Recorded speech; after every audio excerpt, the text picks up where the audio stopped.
Hello, glad to see you on the channel. Subscribe, leave a like, and don't forget to write a comment. Enjoy watching. I was brushing my teeth when I saw it, foam still in my mouth, phone in my hand, half asleep, one eye barely open, and there it was, just like every other year, the annual Christmas Eve photo in front of Grandma's fireplace. The whole family stood together in their perfectly coordinated red and cream sweaters, Mom holding a glass of wine like always, Dad trying to look less annoyed than he was, my younger brother, Chase, wrapped around his new fiancée like he'd been handed the final piece of the American dream. And me? Well, I wasn't in it. Again. Not even a mention in the caption. Just Merry Christmas from the Lee family. Our hearts are full. Full of what, I always wondered. Full of Chardonnay? Full of themselves? Definitely not full of me. This wasn't new. In fact, it was exactly the kind of emotional frostbite I'd come to expect from them over the years, like a family tradition written in invisible ink, leave Morgan out, pretend it was an accident, and move on like nothing ever happened. It was always some excuse. We thought you were too busy. Or, we weren't sure you'd be in town. One year, I was literally in the next city over on business and offered to drive in, and still, somehow, I wasn't invited to the photo session that included my second cousin's college roommate. But this year hit different, not because they forgot. I'd stopped believing it was forgetfulness a long time ago, but because they didn't even try to pretend anymore. No fake text. No awkward phone call.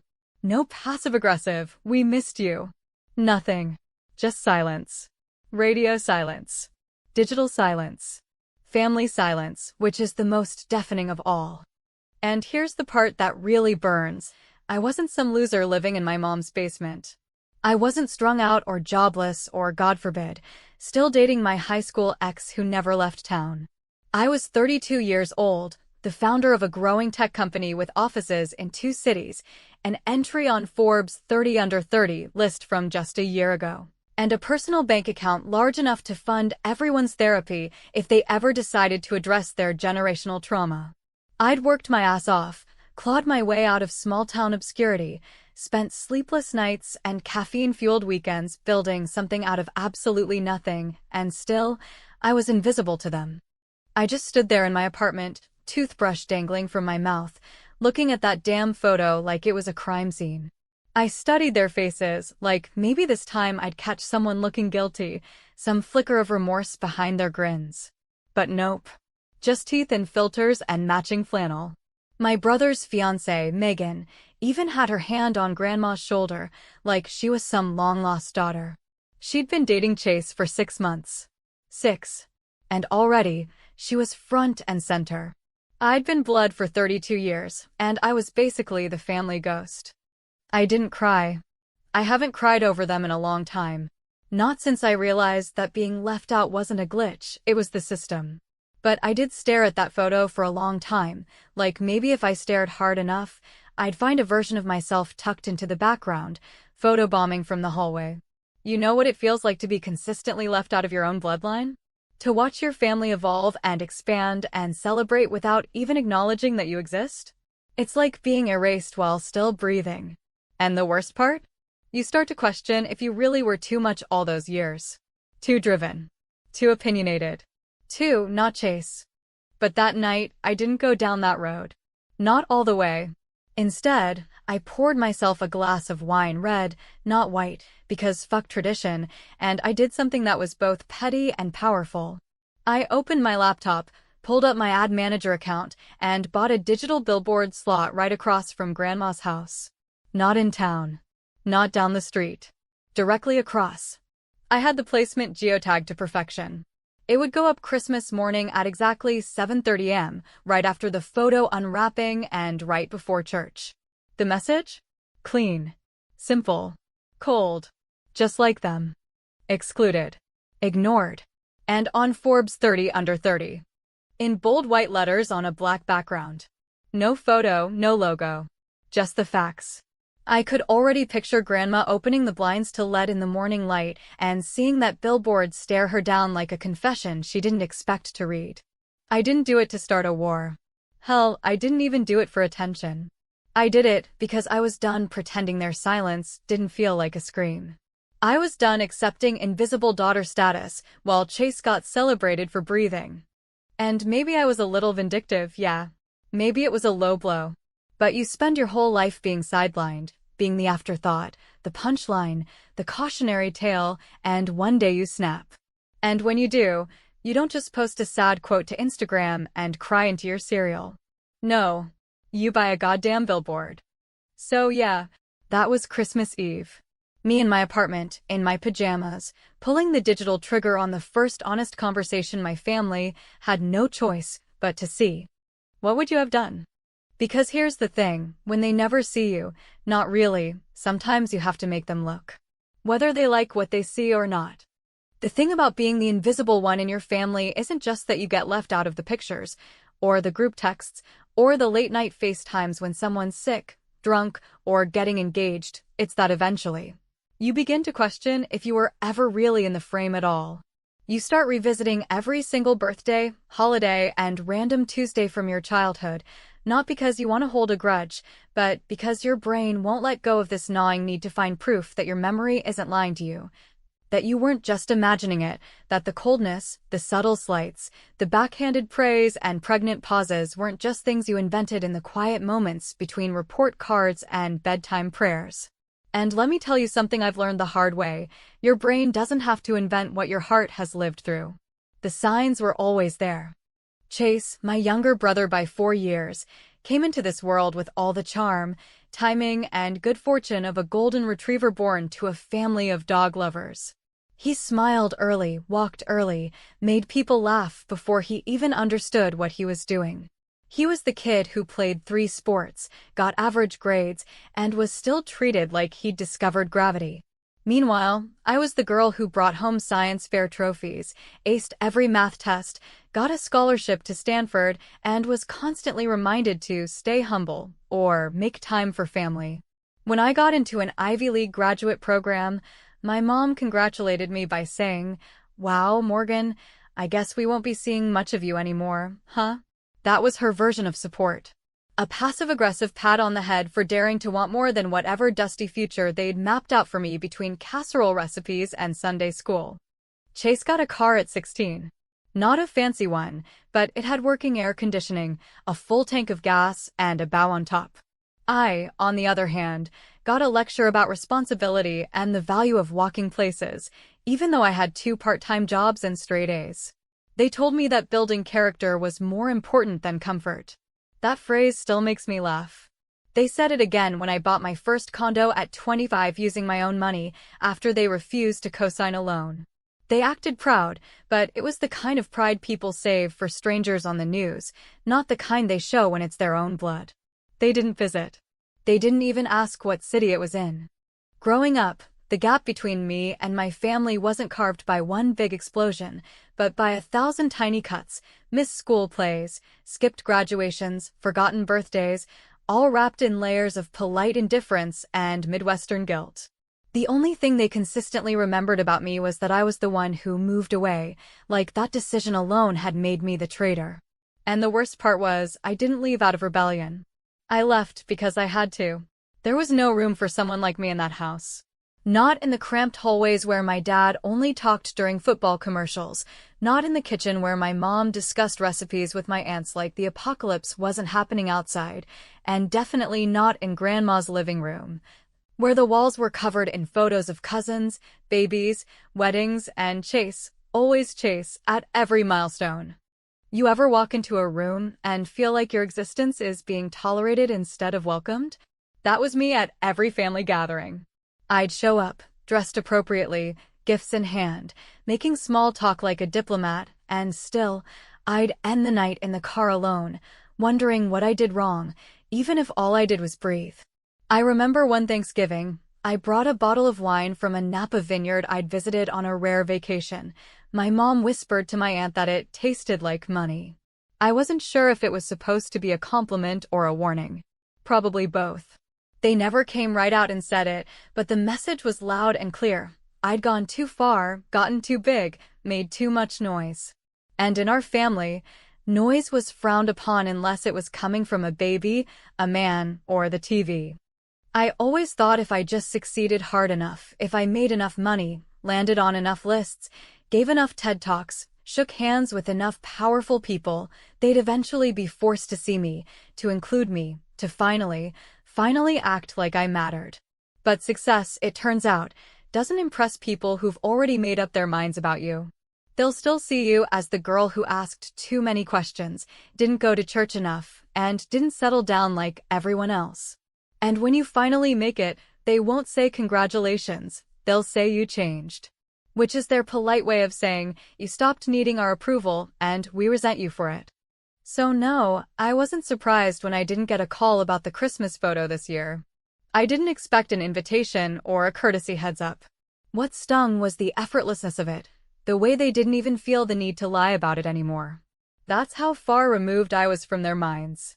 It wasn't even malicious. It was casual. Routine. Like forgetting to take out the trash. Like forgetting your daughter exists. And maybe I could have let it go. Maybe I could have poured another glass of wine, posted some vague quote about family and healing, and kept scrolling. But the thing about being erased for too long is that eventually, you either disappear completely or you make damn sure they remember your name. I chose the latter. The billboard wasn't revenge, not really. It was clarity. It was me putting into words what they'd been saying with silence for years. And when that thing went up, across from Grandma's lace-curtained window on that sleepy suburban street, I didn't feel guilty. I felt seen. I didn't need to be the favorite anymore. I just needed to stop pretending it didn't hurt that I never was. It was almost comical how easily it all came together, how the act that would send shockwaves through a family so deeply rooted in politeness, appearances, and tight-lipped hierarchy required little more than a few clicks, a credit card, and a well-timed upload of high-resolution text art. The morning after Christmas Eve, while families across the country were slowly dragging themselves out of bed to open gifts, sip coffee, and bicker quietly over undercooked eggs and forgotten batteries, I was already awake. Sitting in my living room in Los Angeles, laptop open, heartbeat steady, watching the sun rise over the Hollywood Hills while knowing that in exactly 3 hours, my hometown, my very bloodline, was going to choke on its own tradition. The billboard was booked weeks ago. I'd chosen the spot with surgical precision, not just because it sat directly across from Grandma's house, but because I knew the angle, how the sunlight would hit it, how it would glow against the early morning frost, and how impossible it would be for anyone pulling into her driveway, or stepping out for a cigarette, or simply drawing back the curtains out of habit, not to see it. I didn't want it to blend in with the landscape. I wanted it to interrupt it. I wanted that first look out the window to slap them awake, not physically, but emotionally, the kind of jolt you only get when you're forced to see something you've spent your whole life pretending isn't there. The design itself was stark, almost brutal in its simplicity. A black background, white block text, no logos, no hashtags, no photo of me smiling in a blazer. Just the words, excluded, ignored, and on Forbes 30 under 30. That was it. No punctuation. Just the plain, sharp-edged truth, hanging there like a silent accusation in the middle of suburban Pennsylvania. I pictured it vividly, Grandma, always the first one awake, wrapping herself in that same blue robe she's worn for at least 20 years, the one with fraying sleeves and embroidered initials that used to make me laugh as a kid. I imagined her shuffling toward the window with a coffee mug in one hand, probably a little irritated that Chase and Megan had stayed in the guest room, occupying the space that used to be mine before I moved away and forgot my roots.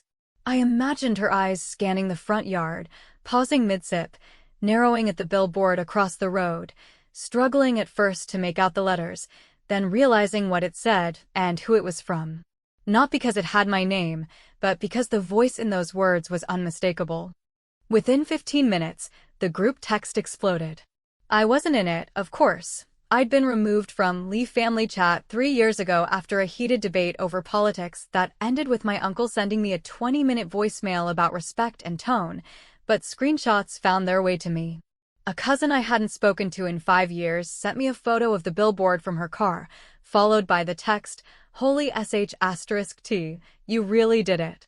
My phone buzzed nonstop as word spread, not just among my immediate relatives, but across the town, people I hadn't spoken to since high school tagging me on Facebook, former classmates texting to ask if I was okay.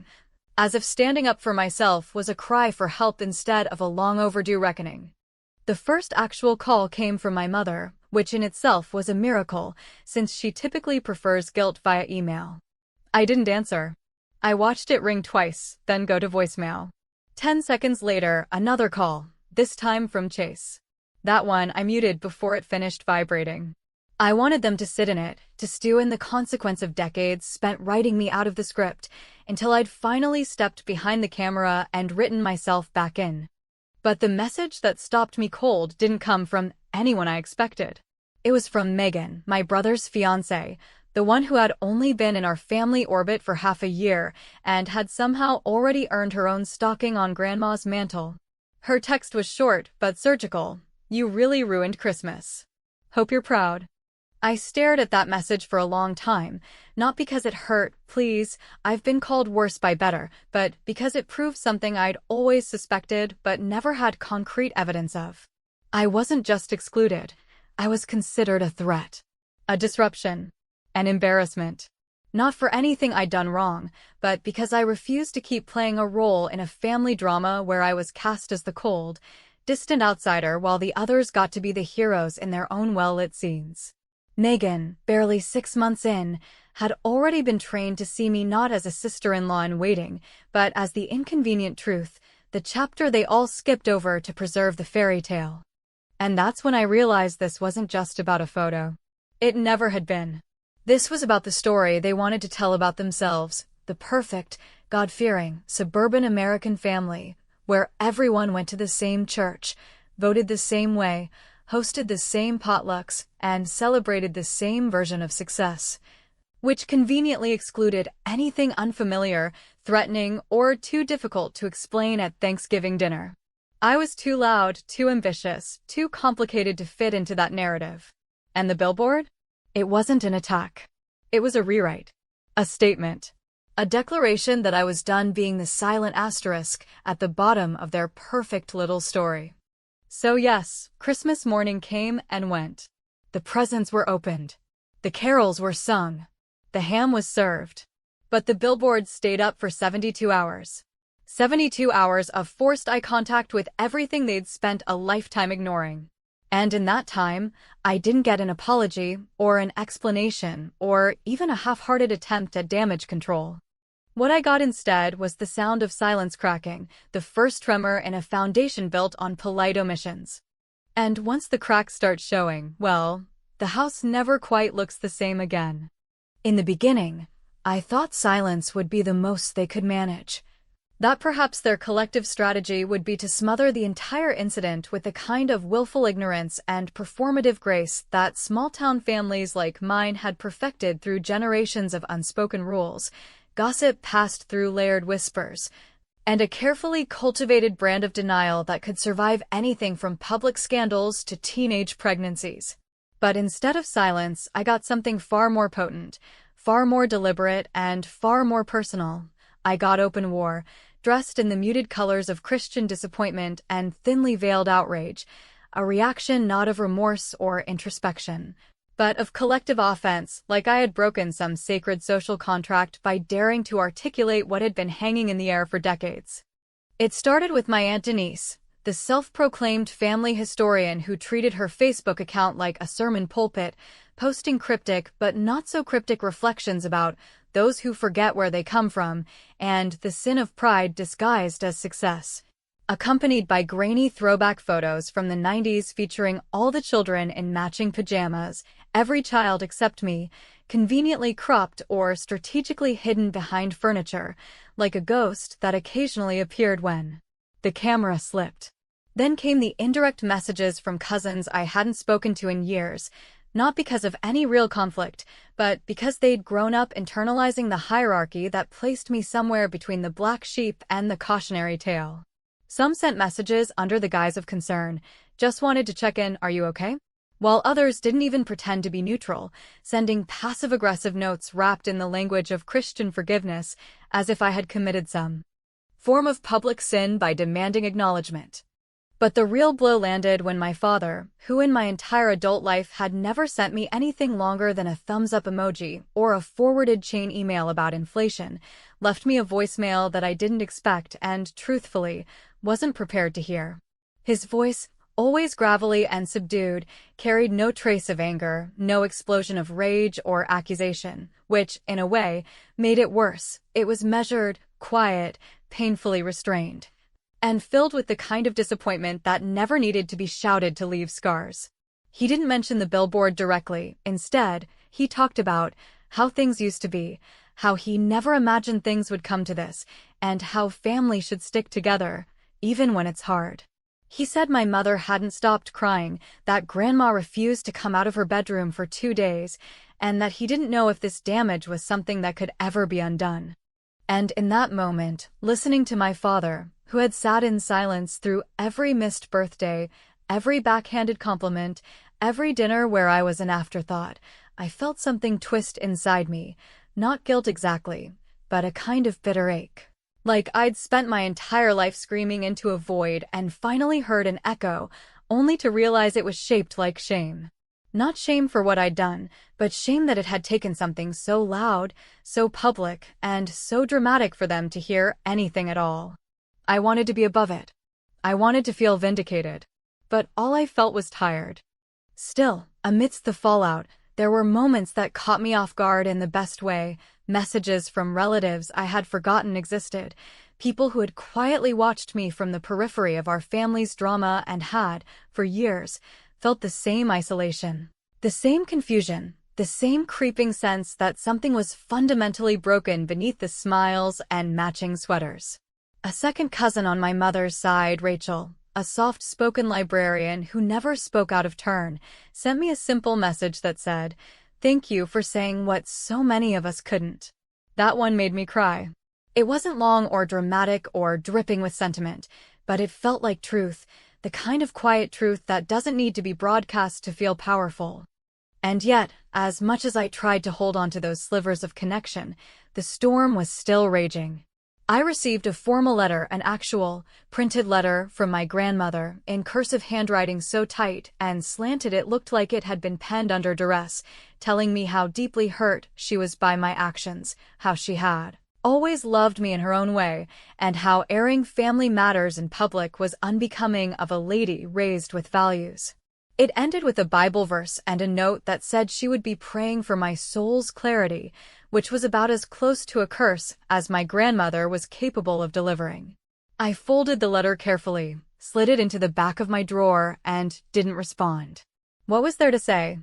Despite everything, I couldn't let go of the feeling that something still needed to be said, that as messy and painful and unresolved as things were, I couldn't walk away now, not after I'd thrown the first stone and watched the glass shatter in slow motion. I knew there wouldn't be forgiveness, not the real kind, and I wasn't sure I even wanted it. But I needed something else. Not peace, maybe, but closure. A confrontation. Not through billboards or digital warfare, but face-to-face, in the place where it all began. So I booked a flight. Not for Christmas. Not for New Year's. But for a random weekend in February, when no one would expect me, when no one could spin it as a holiday miracle or a gesture of reconciliation. I didn't tell anyone. I packed a bag, boarded the plane, and headed east, back to the town I once fled from, back to the house I had memorized like a recurring dream, back to the people who had raised me in body but not in spirit. I didn't know what I would say when I got there. I didn't even know if they'd let me in. But I knew one thing for certain, they had finally seen me. And now they would hear me too. The snow was falling in thin, lazy drifts as I stepped out of the rental car, the tires crunching softly on the half-frozen gravel of the driveway that had once been a stage for scraped knees, awkward goodbyes, and silent returns. It had been nearly 6 years since I'd last stood outside that house, Grandma's house, the so-called heart of the family, the place where traditions were clung to like life rafts in a storm, where the same living room furniture sat untouched for decades beneath plastic slipcovers, and where every corner held echoes of memories I had long tried to forget. But now here I was, not for the holidays, not to mend fences or exchange wrapped regrets, but because I needed something more honest than forgiveness. I needed a reckoning, and I knew I wouldn't find it in silence or distance or cryptic text messages.